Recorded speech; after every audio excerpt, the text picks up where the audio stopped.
जब भी कंस्ट्रक्शन करने की बात आती है तो सरिये में अच्छा खासा पैसा खर्च हो जाता है और सरिये की एक दिक्कत ये भी होती है कि सरिये में आगे चल के जंग लग जाता है। पर जैसे जैसे कंस्ट्रक्शन टेक्नोलॉजी बढ़ रही है उस तरह से नई नई चीजें मार्केट में आ रही है। अगर कोई ऐसी चीज हो जो कि सरिये के बदले अगर आप इस्तेमाल करो जिसमें ना तो आपको जंग की समस्या दिखाई दे, मजबूती भी अच्छी खासी हो और आपके अच्छे खासे पैसे भी बच सके, तो ऐसे में आपके सामने टेक्नोलॉजी के चलते एक नया ऑप्शन आ चुका है जो कि है GFRP यानी कि ग्लास फाइबर रेनफोर्समेंट पॉलीमर। अब जैसा कि आप अगले वीडियो में देख सकते हो, रेगुलर सरिये के तरह ये दिखाई देते हैं पर इनका कलर जो है वो थोड़ा सा अलग होता है। अब इस GFR बार को देख के आपके दिमाग में बहुत सारे सवाल आ चुके होंगे, जैसे कि ये जो GFR बार है इन्हें बनाने के लिए किस मटेरियल का इस्तेमाल किया जाता है, क्या ये सरिये से सस्ता ऑप्शन होता है, क्या सरिये से ये मजबूत होता है, क्या हम इसका इस्तेमाल घर के अंदर कर सकते हैं। इस वीडियो में हम इस बार के एडवांटेजेस तो देखेंगे, साथ में हम ये भी जानेंगे कि इसके कुछ डिसएडवांटेजेस हो सकते हैं, तो वो भी जानना जरूरी है और कहां कहां पर हम इसका इस्तेमाल कर सकते हैं। ऐसे सभी इंपॉर्टेंट सवालों के जवाब अगर आप जानना चाहते हो तो वीडियो को पूरा जरूर देखें। चैनल पे अगर आप लोग नए आए हो तो चैनल को जरूर सब्सक्राइब कीजिए। तो पहला पॉइंट आ जाता है जो कि है मटेरियल।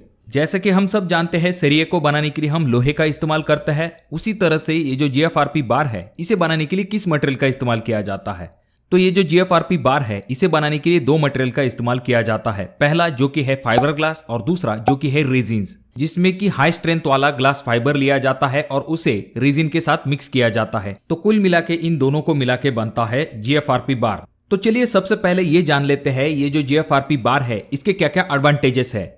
तो ये जो GFRP बार है इसका सबसे पहला एडवांटेज तो ये आ जाता है कि ये बहुत ही लाइट वेट होता है। अगर हम इसका कंपैरिजन सरिये से करते हैं तो इसका वजन उससे बहुत ही कम होता है, जिस वजह से ट्रांसपोर्टेशन या फिर साइट पे हैंडलिंग ऐसी चीजों में बहुत ही कम खर्च होता है। यहां पर आपके पैसे भी बच जाते हैं।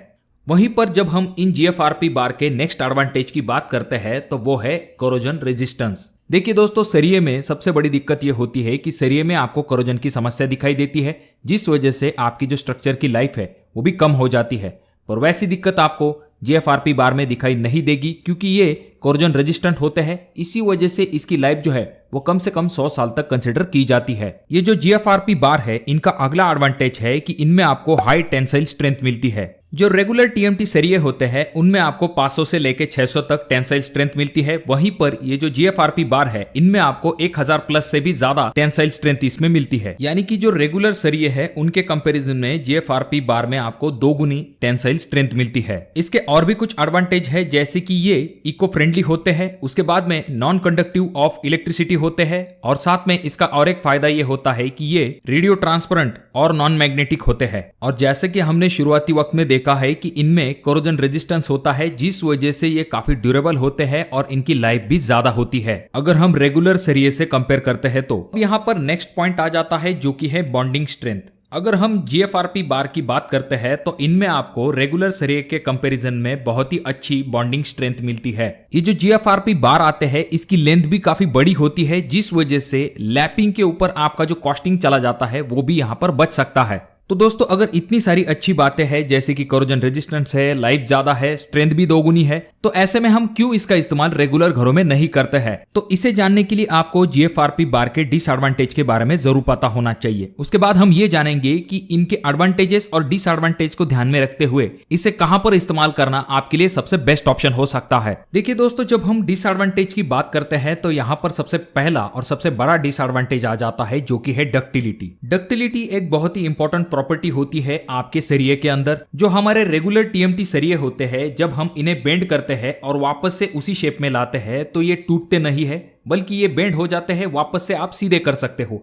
पर जब हम GFRP बार की बात करते हैं तो जब आप इसे बेंड करते हो और वापस से सीधे करने के लिए जाते हो तो ये टूट सकते हैं, इनमें आपको क्रैक दिखाई दे सकते हैं। और सरिये के कंपैरिजन में इनकी जो शेयर स्ट्रेंथ है वो भी कम होती है। ये कुछ कारण होते हैं जिनकी वजह से इनका इस्तेमाल वर्टिकल एप्लीकेशन के लिए नहीं किया जाता। साथ में जहां पर लोड बेरिंग एप्लीकेशन है वहां पर भी इसका इस्तेमाल नहीं किया जाता। इसका अगला डिसएडवांटेज ये होता है कि ये इजीली अवेलेबल नहीं होते हैं, यानी कि जो रेगुलर आपके दुकान होते हैं वहां पर आपको आसानी के साथ तो रेगुलर TMT सरिया मिलेगा, पर वहां पर आपको ये जो GFRP बार है ये जल्दी दिखाई नहीं देंगे। फिलहाल रेगुलर सरिये के कंपैरिजन में इसका जो कॉस्ट है वो भी थोड़ा सा ज्यादा होता है। और अगर हम इसके अगले डिसएडवांटेज की बात करते हैं तो आप इसे साइट के ऊपर बेंड नहीं कर सकते हो। जो लोग कंस्ट्रक्शन लाइन में काम करते हैं उन्हें ये जरूर पता है कि आपको बहुत सारी चीजों के लिए सरिये को बेंड करना पड़ता है, फिर चाहे वो एल हुक मारने के लिए हो या फिर बेंट अप बार करने के लिए हो या फिर आपको जो है स्टीरअप बनानी है, तो ऐसी जगह पर आपको सरिये को बेंड करना पड़ता है। तो ये चीज आप डायरेक्टली साइट के ऊपर नहीं कर सकते हो। देखिए दोस्तों, यहाँ पर डायरेक्टली कंक्लूजन पे आने से पहले एक चीज जरूर ध्यान में रखिए कि जो टीएमटी सरिया होता है उसकी प्रॉपर्टीज थोड़ी सी अलग होती है। इसी वजह से कुछ जगह पर यह बहुत ही अच्छा ऑप्शन हो सकता है। वहीं पर ये जो एफआरपी बार है इसकी जो प्रॉपर्टीज है वो भी थोड़ी सी अलग होती है। अगर आप उनका सही तरीके से इस्तेमाल करोगे तो कुछ जगह पर यह बहुत ही अच्छा ऑप्शन हो सकता है। तो इसीलिए अब हम ये जानते हैं कि ये जो एफआरपी बार है इन्हें आप कहां पर इस्तेमाल कर सकते हो, कहां पर ये सबसे बेस्ट ऑप्शन हो सकते हैं। तो ज्यादातर इसका इस्तेमाल रोड कंस्ट्रक्शन में किया जाता है। अगर आप चाहो तो रिटेनिंग वॉल में इसका इस्तेमाल कर सकते हो। जो क्रैश बैरियर बनाए जाते हैं वहां पर भी इनका इस्तेमाल किया जाता है। रोड साइड में जो ड्रेन्स वगैरह होती है तो वहां पर भी आप इसका इस्तेमाल कर सकते हो। जो वेयर हाउस की फ्लोरिंग होती है तो वहां पर भी आपको रेनफोर्समेंट की जरूरत पड़ती है, तो वहां पर इन जीएफआर बार का इस्तेमाल किया जा सकता है। जो स्विमिंग पूल होते हैं वहां पर भी इनका इस्तेमाल किया जा सकता है। इसका इस्तेमाल आप ड्रेनेज पाइप के लिए भी कर सकते हो, चाहो तो आप फुटपाथ के लिए भी इसका इस्तेमाल कर सकते हो। और भी बहुत सारी जगह है जहां पर आप इन एफआरपी बार का इस्तेमाल कर सकते हो। अब ये जो एफआरपी बार की टेक्नोलॉजी है, पिछले कुछ सालों के अंदर ये टेक्नोलॉजी हमारे यहाँ पर देखी जा रही है। बाकी देशों में सालों साल से इसका इस्तेमाल हो रहा है और खास करके इसका इस्तेमाल रेसिडेंशियल से ज्यादा इंफ्रास्ट्रक्चर प्रोजेक्ट में ज्यादातर किया जा सकता है, जहां पर इसके एडवांटेजेस का फायदा लेते हुए कंस्ट्रक्शन कॉस्ट भी कम हो सकती है। जितना ज्यादा इस टेक्नोलॉजी का इस्तेमाल होगा उतना ही लोग अलग अलग जगह पर इसका इस्तेमाल करेंगे और इसका कॉस्ट जो है वो भी कम हो सकता है। तो दोस्तों, आपके क्या विचार है इसके बारे में कमेंट बॉक्स में कमेंट जरूर कीजिए। वीडियो अगर आपको अच्छा लगा हो तो जरूर इसे लाइक कर दीजिए। चैनल पे अगर आप लोग नए आए हो तो चैनल को जरूर सब्सक्राइब कीजिए। वीडियो बहुत ज्यादा ही अच्छा लगा हो तो अपने दोस्तों के साथ शेयर कर दीजिए। और ये जो तीनों वीडियो है इनमें से कोई एक वीडियो आपके जरूर काम में आ सकता है।